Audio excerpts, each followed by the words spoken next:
বিসমিল্লাহির রহমানির রহিম।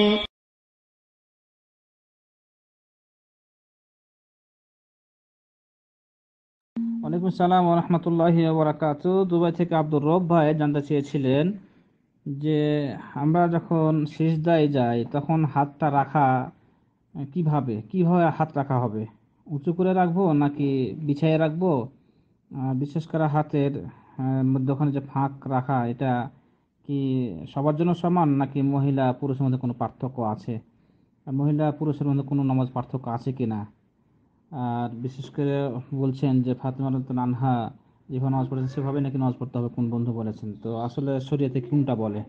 জি, শরীয়ত বলে যা বুখারীর হাদিস কিতাবুস সালাত অধ্যায়ে মালিক ইবনে হুয়াইরিস থেকে হাদিসটি বর্ণিত। তিনি বলছেন যে রাসূল সাল্লাল্লাহু আলাইহি সাল্লাম বলেন, সল্লু কামা রাআইতুমুনি উসাল্লি, তোমরা নামাজ পড়ো সেইভাবে যেভাবে আমাকে নামাজ পড়তে দেখো।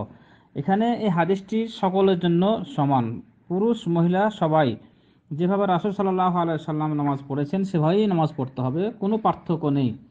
তাহলে বোঝা গেল যে দাঁড়ানো ক্ষেত্রে আমরা যেটা ভুল করি যে চার আঙ্গুলের মধ্যখানে ফাঁকা রাখা, পুরুষের জন্য আর মহিলাদের জন্য পাঁচ জমে রাখা, এটা ভুল পদ্ধতি। আপনার যতটুকু জায়গা প্রয়োজন ততটুকু জায়গা নেবেন। এরপরে এই হাত বাঁধার বিষয়ে মহিলারা আমাদের দেশে বুকে হাত বাঁধে, বিশেষ করে হানাফি মাযহাবে, আর পুরুষেরা নাভির মধ্যখানে। এই পার্থক্যটা কোথা থেকে আসলো? এটা একটা ভুয়ামি পার্থক্য। এই ধরনের কোনো সহিহ হাদিস নাই যে বুখারে নাই মহিলারা বাঁধবে বুকের উপর আর পুরুষ বাঁধবে নাভির নিচে। এটা ভুল পদ্ধতি। হ্যাঁ, সবার জন্য সমান।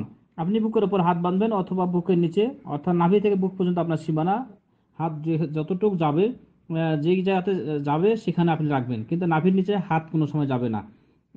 এটা পুরুষ মহিলার জন্য সমান। আপনি বুকে হাত বাঁধবেন, পুরুষ মহিলা সবাই বুকের উপর হাত বাঁধবে।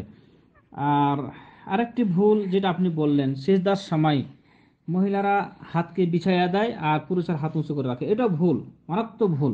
রাসূল সাল্লাল্লাহু আলাইহি সাল্লাম হাত বিছাইয়া নামাজ পড়তে নিষেধ করেছেন। রাসূল সাল্লাল্লাহু আলাইহি সাল্লাম বলছেন যে তোমরা কুকুরের ন্যায় হাতে বিছাইয়া দিও না।